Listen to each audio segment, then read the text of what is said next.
على النبي يا أيها الذين آمنوا صلوا عليه وسلموا تسليما اللهم صل على سيدنا مولانا وعلى آل سيدنا مولانا.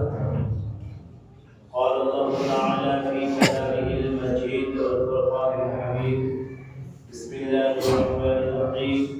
سبحان الذي أسرى بعبده ليلا من المسجد الحرام إلى المسجد الأقصى الذي باركنا حوله لنريه من آياتنا إنه هو السميع البصير.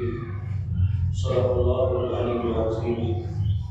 মহাসম্মানীয় আজকের জুমার সমস্ত মুসলিমবৃন্দ, আমরা সর্বাগ্রে সর্বপ্রথম আল্লাহ সুবহানাহু ওয়া তাআলার দরবারে লাখ কোটি শুকর আদায় করি যে মহান রব্বুল আলামিন আমাদের সকলকে তার পবিত্র স্থানে একত্রিত করেছেন, আসার তৌফিক দিয়েছেন। প্রাণ ভরে সেই মহাপুর দরবারে, মুনির দরবারে সিজদা করে মসজিদের শুকরিয়া জ্ঞাপন করি। সকলে উচ্চ আওয়াজে বলি আলহামদুলিল্লাহ। তারপরে মদিনার সবুজ গম্বুজের নিচে শুয়ে আছেন জনাবে মুহাম্মদ রাসূলুল্লাহ সাল্লাল্লাহু আলাইহি ওয়াসাল্লাম। তার উপর লাখ কোটি দরুদ সালাম আমরা রাখবার বলি সাল্লাল্লাহু আলাইহি ওয়াসাল্লাম। পবিত্র মাহে শাবানের দ্বিতীয় জুমা। তো আজকের জুমাটা আলোচনা করব ইনশাআল্লাহ। আজকে জুমা আলোচনা করলে শেষ করা সম্ভব না। এখনো বিশ্ব নবী সাল্লাল্লাহু আলাইহি ওয়াসাল্লাম প্রথম আসমান, দ্বিতীয় আসমান, তৃতীয় আসমান, এইভাবে করে সপ্তম আসমান অতিক্রম করবে। তারপরে সিদরাতুল মুনতাহা, কাবা কাউসাইন, আরশে আজিম, আল্লাহ পাকের দরবারে আমার নবী যাবেন। বেশিরভাগ আলেম ওলামারা বলছেন বিশ্ব নবী সাল্লাল্লাহু আলাইহি ওয়াসাল্লাম আল্লাহকে ডাইরেক্ট দেখেন না। বেশিরভাগ আলেম ওলামারা বলছেন, কিন্তু যাদের ভিতরে গেহেরি এলেম আছে, যারা শরিয়াতের এলেম নিয়ে মারিফাতের এলেম চর্চা করে, তারা সঠিক বলতে পারবে। যারা মারিফাত নিয়ে গবেষণা করেন না, তারা টোটালি বলতে পারবেন না, জানবেন না যে আমার নবী, আমার রাসূল, আমার আল্লাহকে দেখেছেন কিনা। আল্লাহ পাক রব্বুল আলামিন আমার নবী আল্লাহকে টোটাল 34 বার দেখেছেন। একবার জোরে বলুন সুবহানাল্লাহ। 33 বার স্বপ্নে যোগে, 34 নম্বর বার আমার নবী আমার আল্লাহকে ডাইরেক্ট আরশে আজিমে গিয়ে দেখেছেন। সুতরাং আল্লাহ নবী, আল্লাহর হাবিব এভাবে করে আসমান অতিক্রম করছেন। এমন একটা জায়গায় গিয়ে পৌঁছালেন, সেখানে দেখতে পাচ্ছেন একটা বিরাট বড় গাছ। সেই গাছের নিচে দুজন মানুষ বসে আছেন, আর বাচ্চারা মাঠে খেলাধুলা করছে। আমার নবী জিজ্ঞাসা করেন, ভাই জিবরাইল, এই বাচ্চাগুলো কারা? আর এই গাছের নিচে দুজন মানুষ বসে আছেন, এরা কারা? জিবরাইল সালাম বলেন, ইয়া রাসূলুল্লাহ, হুজুর, এই বাচ্চাগুলো দুনিয়ার জমিনে যেসব ছোট ছোট বাচ্চারা মারা যায়, যাদের ছোট ছোট বাচ্চা মারা গেছে, বালিগ হওয়ার আগে যাদের বাচ্চা ইন্তেকাল করেছে, সেই বাচ্চাগুলো এরা খেলা করছে। আর এই গাছের নিচে দুজন বসে আছেন, ইব্রাহিম আলাইহিস সালাম আর বিবি সারা, এরা দুজন বসে আছে। হুজুর, এই বাচ্চাগুলো যখন তাদের বাপ মার কথা মনে আসে, এই গাছের নিচে ওরা চলে আসে। আল্লাহ পাক রব্বুল আলামিন নিজের কুদরতে ওই দুজন ইব্রাহিম আলাইহিস সালাম আর বিবি সারাকে ওই বাচ্চার বাপ মার যে রূপ, আল্লাহ সেই রূপ দান করেন। বাজরে বলুন সুবহানাল্লাহ। সেই রূপে দান করে। বাচ্চাগুলো তার বাপ মাকে, পিতা মাতাকে দেখেন, আবার খেলাধুলা করা শুরু করে। এভাবে করে কেমন পর্যন্ত চলতে থাকবে, এটা আমার নবী নিজে চলে দেখেছে। সুতরাং যাদের বাচ্চা ছোটবেলায় মারা গেল, বালেগ হওয়ার আগে যাদের বাচ্চা মারা গেল, তারা চিন্তিত হওয়ার কোনো কারণ নাই। তাদের বাচ্চা জীবিত। আমার নবী নিজের চোখে দেখে এসেছেন যে কথাগুলো, সেইগুলো আলোচনা করছে। তাহলে এভাবে করে আল্লাহ নবী, আল্লাহর হাবিব প্রত্যেকটা আসমানে এক একটা আশ্চর্য জিনিস অবলোকন করলেন। এগুলো দেখার পরে আল্লাহ নবী, আল্লাহর হাবিব আরশে আজিমে যাবেন, কাবা কাউসাইনে যাবেন। এখন জিবরাইল আলাইহিস সালাম আমার নবীর সঙ্গী হচ্ছে জিবরাইল আলাইহিস সালাম। আচ্ছা, এই নবীর এই রাস্তাগুলো আগের থেকে সব জানা এবং বোঝা আছে। জিবরাইল আলাইহিস সালাম মাত্র আমার নবীকে আনতে নিয়ে আসতে হলে একজন মানুষের প্রয়োজন, সেজন্য জিবরাইল আলাইহিস সালাম আমার আল্লাহ জিবরাইলকে পাঠিয়ে দিলেন, যাও জিবরাইল আমার নবীকে নিয়ে আসো। কারণ শরিয়াত তো বাঁচাতে হবে, সেজন্য শরিয়াতকে বাঁচাতে গিয়ে আল্লাহ পাক রব্বুল আলামিন জিবরাইল আলাইহিস সালামকে পাঠিয়ে দিলেন, যাও জিবরাইল আমার নবীকে নিয়ে আসো। এখন কথা হচ্ছে আল্লাহ নবী আল্লাহ হাবিব এবার আল্লাহর কাছে যাবেন, আল্লাহর দরবারে যাবেন, আরশে আজিমে যাবেন। এখন জিবরাইল আলাইহিস সালাম বলছেন, ইয়া রাসূলুল্লাহ হুজুর, আমি যদি এই রাস্তা থেকে আর এক কদম আগে অগ্রসর হই, আল্লাহর নূরের তাজাল্লিতে আমি পুরে ভস্ম হয়ে যাব। তাহলে যেখানে আল্লাহর নূরের তাজাল্লি, সেখানে আমার নবী সহ্য বলেন কি করে? যারা বলেন নবী মাটির তৈরি, নবী নূরের তৈরি নয়, আমি তাদের কথাই বললাম। তাহলে যদি মাটি হয়, নূর যেখানে পুড়ে যাচ্ছে, মাটি সেখানে পুড়ে নাই কেন? তাহলে নূরের চেয়ে কি মাটির মর্যাদা বেশি? সুতরাং আমার নবীকে আমার আল্লাহ নিজের নূর থেকে সৃষ্টি করেছেন। একবার জোরে বলুন সুবহানাল্লাহ। কোনো সন্দেহ নাই। এজন্য আল্লাহর নবী আল্লাহর হাবিবের কোনো সমস্যা হয় না। জিবরাইল সালাম বলছেন, ইয়া রাসূলুল্লাহ হুজুর, আমি আর এক পা অগ্রসর হলে আল্লাহর নূরের তাজাল্লিতে আমি পুরো সরকার হয়ে যাব, আমি আর যেতে পারবো না। তখন জিবরাইল সালাম ইতস্তত বোধ করছেন যে আমার কোনো কথা, কিছু কথা বলতাম আমার নবীর সঙ্গে, কোনো কথা শুনিয়ে দিতাম আমার নবীকে। নবী বলছেন, জিবরাইল তুমি কি কিছু বলতে চাও? বলো, তোমার কথাগুলো আমি আল্লাহকে গিয়ে বলো। বলো জিবরাইল তুমি কি বলতে চাও? জিবরাইল সালাম একটাই উদ্দেশ্য বললেন, একটাই কথা বললেন, যে কথাটা হচ্ছে জিবরাইল সালাম বললেন, ইয়া রাসূলুল্লাহ হুজুর, আমার একটা ইচ্ছা আপনি আল্লাহকে গিয়ে জানাবেন। যদি আল্লাহ পাক আমার দোয়াটা মঞ্জুর করে দেয়, কিয়ামতের দিনে হাসরের ময়দানে আপনার উম্মতের পুরসিরাতের রাস্তা আমি জিবরাইল পার করিয়ে দেব। আমার নূরের ৬-৭খানা পাকা আছে।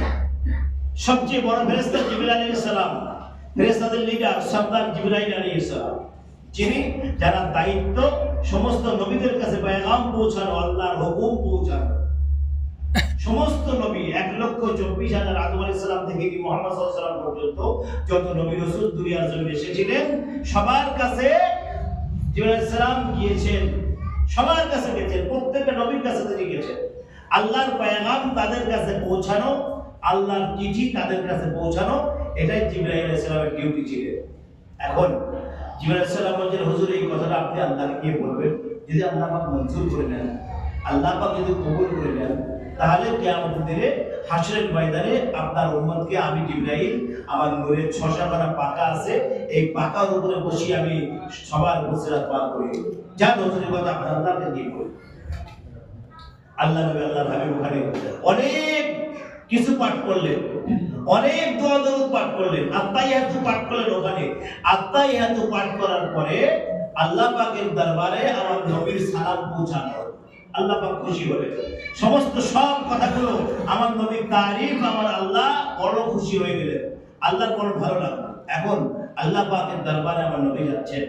এখন নবী যখন যাচ্ছেন সেই জায়গায়, সেখানে নূরের রাস্তা, সব নূর, আল্লাহর দরবারে সব নূরের ব্যাপার। কারণ নবী তো আল্লাহর নূরেরই তৈরি, নবী ভোলার কোনো চান্স নেই। আলহামদুলিল্লাহ নবী যাচ্ছেন সেখানে, আল্লাহ আরশে আজিমে বসে আছেন, আমার নবী সেখানে যাচ্ছেন। যে আরশে আজিমে, যে আরশে আজিম আমার নবীর ওসিলায় তৈরি করেছেন। একবার জোরে বলুন সুবহানাল্লাহ। আরশে আজিম আল্লাহ বানাতেন না যদি আমার নবীকে না বানাতেন। লাউহে মাহফুজ আল্লাহ বানাতেন না যদি আমার নবীকে না বানাতেন। সিদরাতুল মুনতাহা বানাতেন না যদি আল্লাহ আমার নবীকে না সৃষ্টি করতেন। সুতরাং এক কথা, আসমান জমিন নবমণ্ডল ভূমণ্ডল যা কিছু আল্লাহ সৃষ্টি করেছেন সব আমার নবীর ওসিলায়। একবার জোরে বলুন সুবহানাল্লাহ। সবটাই আমার নবীর ওসিলা। এখন আমার নবী আরশে আজিমে গেলেন, গিয়ে যাবার আগে জুতো খড়ম করছে, পাথর জুতো করছে।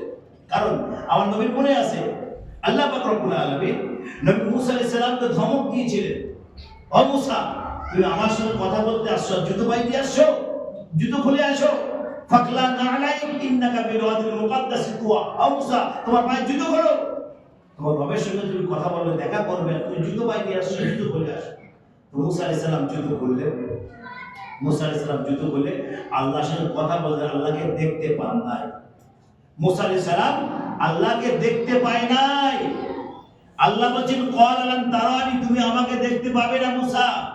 তো মুসা আলাইহিস সালাম জিজ্ঞেস করলেন, আল্লাহ আপনার সঙ্গে আমার তো কথা হচ্ছে, কিন্তু এই কথা হচ্ছে দূরত্ব কতটা? আল্লাহ বলেন মুসা, তোমার সঙ্গে আমার কথা হচ্ছে না মাত্র, কিন্তু এই দূরত্ব তুমি জানতে চাইলে মুসা, তোমার আমার মাঝখানে 70,000 দূরের পর্দা আছে। একবার জোরে বলুন সুবহানাল্লাহ। মুসা আলাইহিস সালাম বললেন, আল্লাহ আপনাকে কেউ দেখতে পারবে না, আপনাকে কি কোনো মানুষ দেখতে পাবে না? আল্লাহ বললেন, হ্যাঁ মুসা, আমাকে দেখতে পাবে, আখের নবীর উম্মত আমাকে দেখতে পাবে। একবার জোরে বলুন সুবহানাল্লাহ। তখন মুসা আলাইহিস সালাম বললেন, আল্লাহ আমাকে নবী না বানিয়ে আখের নবীর উম্মতকে পাঠালেন না কেন? আচ্ছা, আখের নবীর উম্মত দেখতে পাবে কিভাবে? অন্য নবীর উম্মতরা আল্লাহকে দেখতে পাবে না, আখের নবীর উম্মতরা দেখতে পাবে কিভাবে? কারণ আমার নবীর এলান, নবী যখন মিরাজ যাবেন তার আগে নবী এই কথাটা বলেছেন যে আমি যখন মিরাজে যাচ্ছি আরশে আজিম দেখবো, কাবা কাউসাইন দেখবো, সিদরাতুল মুনতাহা, জান্নাত, জাহান্নাম সব কিছু অবলোকন করব, কিন্তু আমার উম্মতের মিরাজটা কি হবে আল্লাহ? আমি আমার উম্মতকে ছেড়ে তো যেতে পারি না, উম্মতকে ভুলে আমি কিছুই করতে পারি না। আল্লাহ বলেন, যাও জিবরাইল আমার নবীকে বলে দাও তাদের মিরাজ হবে নামাজের মুসাল্লা। একবার জোরে বলুন সুবহানাল্লাহ। তাদের মিরাজ হবে নামাজের মুসাল্লায়, তাদেরকে তোমার মতো কষ্ট করে আসতে হবে না আমার দরবারে, তারা 5 ওয়াক্ত নামাজ আদায় করবে, আমি আল্লাহ তাদের সঙ্গে দিদার করে নেব। একবার জোরে বলুন সুবহানাল্লাহ। আল্লাহ তাহলে উম্মতে মুহাম্মাদকে কত ভালোবাসেন, এটা ভাবেন, এটা চিন্তা করেন যে আল্লাহ আমাদের কত ভালোবাসে, ভালোবেসে আমাদেরকে মর্যাদা দিয়েছেন। আল্লাহ একটা মর্যাদা আমাদেরকে দিয়েছেন, আমাদের জন্য স্পেশাল একটা কোরআনের আয়াত আল্লাহ অবতীর্ণ করেছেন। তাহলে অন্য নবীর উম্মতের কথা কোরআনে বলা হয় নাই কেন? তাদের সম্পর্কে কিছু ঘোষণা দেওয়া হয় নাই কেন? আল্লাহ উম্মতে মুহাম্মাদকে অত্যন্ত ভালোবাসেন। আজ সেই উম্মত দুনিয়ার জমিনে কি কাজ করছে ভাই? কি কাজ করছে? আল্লাহ সন্তুষ্টি অর্জনের জন্য কি কাজ করছে? আল্লাহ আমাদেরকে সৃষ্টি করেছেন কিসের জন্য, আর আমরা করছি কি? একটাবার যদি আমরা চিন্তা করি, একটাবার যদি আমরা ভাবি, রাত্রে শুয়ে বুকে হাত দিয়ে একটাবার চিন্তা করি যে আল্লাহ আমাদেরকে দুনিয়া সৃষ্টি করেছেন কিসের জন্য? দুনিয়া সৃষ্টি করেছেন আল্লাহর একটাই উদ্দেশ্য, তামাম কায়নাত সৃষ্টি করেছেন আল্লাহর একটাই উদ্দেশ্য, এরা আমাকে সিজদা দেবে, এরা আমাকে সিজদা করবে। কারণ উম্মত মুহাম্মাদের সিজদা আমি আল্লাহ বেশি খুশি হই, আমি আল্লাহ বেশি সন্তুষ্ট হই তাদের সিজদায়, এরা আমাকে সিজদা করবে। তারা সিজদা না দিয়ে শয়তানকে সিজদা করছে, শয়তানের অনুসরণ করছে। তারা কবরে যে শয়তান তাদের বাঁচাবে, কবরে যাওয়ার পরে শয়তান তাদের কি অনুগ্রহ করবে? শয়তান কিয়ামত দিনে জাহান্নামে যখন নিক্ষেপ হয়ে যাবে, তার অনুসারীরা তার দলে নিক্ষেপ হয়ে যাবে জাহান্নামে, তখন তারা বলবে, শয়তান তুই আমাকে যে রাস্তা দেখিয়েছিলি, তুই ওয়াদা করেছিলি যে তুই ভালো ভালো পথ আমাদের দেখাচ্ছিস এবং তুই ভালো জায়গায় নিয়ে যাবো, আমাদের সঙ্গে ওয়াদা করেছিলি, আজ তুই নিজের জাহান্নামে, আমরাও জাহান্নামে আসতাম কিভাবে? শয়তান বলছে, শোন, আমার কথার কোনো বাস্তবতা ছিল না, আমার কথার কোনো দলিল ছিল না, প্রমাণ ছিল না, দলিলহীন কথা বলেছিলাম, প্রমাণহীন কথা বলেছিলাম, আজ তোরা সেই কথা বিশ্বাস করেছিস বলে আজকে তোরা আমার সঙ্গে জাহান্নামে নিক্ষেপ হয়েছিস।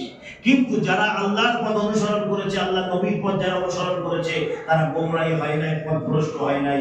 তারা দেখ, তারা জান্নাতের ভিতরে অবস্থান করছে। তোরা তো গোমরা মূর্খ, তোরা নালায়েক, তোরা আমাকে বিশ্বাস করেছিলি, আজ আমাকে যারা বিশ্বাস করবে তারা কঠিন জাহান্নামে নিক্ষেপ হয়ে যাবে। আমার ভাই বাবাজিরা কথাটা বাস্তব মেনে নেবেন। শয়তানের সঙ্গে যখন তাদের অনুসারীদের সাক্ষাৎ হবে, শয়তান তাদের এই কথাই বলবে, তোরা আমাকে মেনেছিলি কেন? আমি দলিল বিহীন কথা বলেছিলাম, প্রমাণহীন কথা বলেছিলাম, আমার কথার কোনো দলিল ছিল না, প্রমাণ ছিল না, তোরা বিশ্বাস করেছিলি কেন? আল্লাহর কথার প্রমাণ ছিল, আল্লাহর কথার দলিল ছিল। আল্লাহ যে কথাটাই বলে সেটা দলিলহীন, আল্লাহ কোনো কথা বলে। সুতরাং আল্লাহ বলছেন যে আমার ওয়াদা সত্য, আমার ওয়াদা সত্য, তোমরা বাস্তবে প্রমাণ পাবে যেদিন তোমরা কঠিন জাহান্নামে নিক্ষেপ হবে এবং তোমরা কঠিন জান্নাতে প্রবেশ করবে।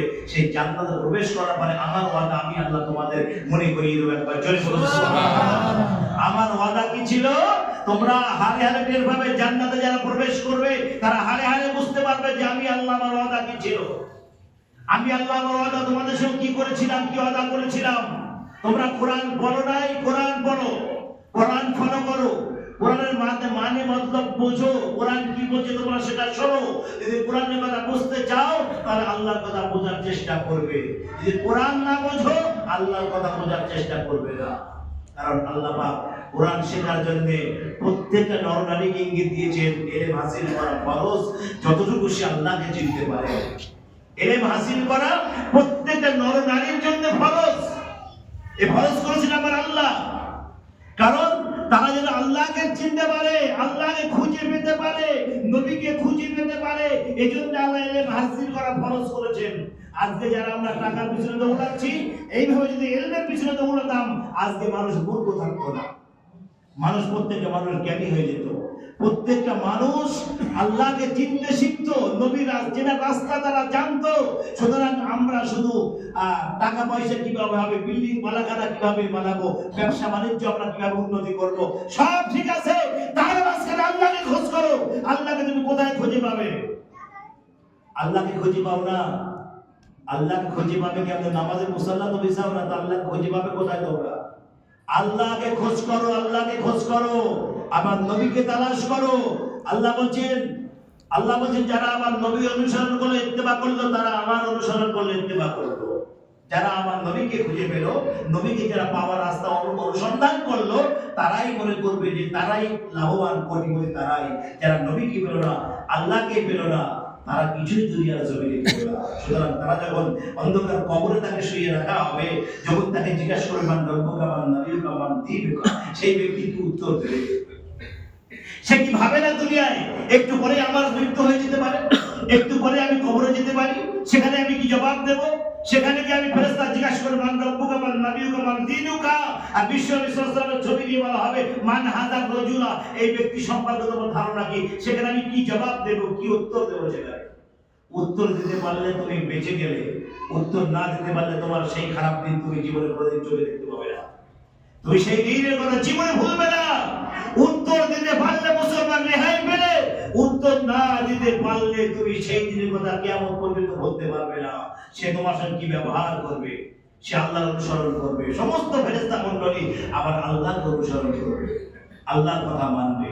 যদি তুমি তোমার মাহবুদের কথা দুনিয়ায় মেনে নিতে, মাহবুদের কথা মেনে দুনিয়ায় জীবন যাপন করতে, তাহলে কবরে তুমি নিষ্কৃতি পেতে, কবরে তুমি রেহাই পেয়ে যেতে। কিন্তু আজ অন্ধকার কবরের ভিতরে একটা কথা ভালো করে ভাবুন, এখন যদি আমার আপনার মৃত্যু হয়ে যায়, আমাকে কবরে দাফন করবে, আপনাকে কবরে দাফন করবে, কবরে দাফন করার পরে কি অবস্থা, আমাদের সাথে কি ব্যবহার করবে ফেরেশতা? একটু ভয় আসে না আমাদের? একটু ভয় লাগে না যে কবরে যাওয়ার পরে ফেরেশতা মনকার থেকে আমাদের সাথে কি ব্যবহার করবে? এই কথাটা যদি আমাদের অনুশোচনা হয়, এই কথাটা যদি আমরা চিন্তা ভাবনা করি, আমাদের দ্বারা বাজে কাজ হওয়া সম্ভব নয়, খারাপ কাজ আমাদের দ্বারা হওয়া সম্ভব নয়। যারা মানে না তাদের কথা বাদ দিলাম, যারা মানে তাদের কথা ধরি, যারা আল্লাহকে বিশ্বাস করে, নবীকে বিশ্বাস করে, তাদের কথা তো আগে বলতে হয়। সুতরাং সেজন্য বলতে চাই, প্রত্যেকটা মানুষ আপনারা একটু আল্লাহকে ভয় করুন, আল্লাহকে ভয় করুন। নিশ্চয়ই আমার আল্লাহ আমাদের সকলের কৃতকর্ম কাজ আমার আল্লাহ দেখছেন, আমার আল্লাহ সব কিছু দেখেন এবং বোঝেন। আল্লাহ ছাড় দেন, ছেড়ে দেন না, মনে রাখবেন, আল্লাহ ছাড় দেন, ছেড়ে দেন না। সুতরাং আল্লাহ পাক আমাদের সকলকে বেশি বেশি শোনার এবং বোঝার চাইতে আমল করার তৌফিক দান করুন। আমরা সকলে বলি আল্লাহুম্মা আমিন। নামাজের শেষে কবর জিয়ারত আছে, আপনারা সবাই যাবেন ইনশাআল্লাহ। কারণ না কারণ ওখানে কেউ না কেউ আছে, মনে রাখবেন, আপনার পিতা মাতা, দাদা দাদি, নানা নানি, কেউ না কেউ ওখানে শুয়ে আছে। তাদের মাগফিরাতের জন্য আমরা সকলে সেখানে যাবো ইনশাআল্লাহ। আল্লাহ কার উসিলায় কার দোয়া কবুল করবে আমাদের জানা নাই। সুতরাং যারা নামাজের আগে ফারেক হয়ে যাবেন, তারা ওখানে গিয়ে অপেক্ষা করবেন, বাকি লোক নামাজ শেষ সবাই যাবে ইনশাআল্লাহ। আল্লাহ আমাদের সকলকে শোনা এবং বোঝার চাইতে বেশি বেশি আমল করার তৌফিক দিন। আমরা বলি আল্লাহুম্মা আমিন। ওয়া আখিরু দাওয়ানা আলহামদুলিল্লাহি রাব্বিল আলামিন।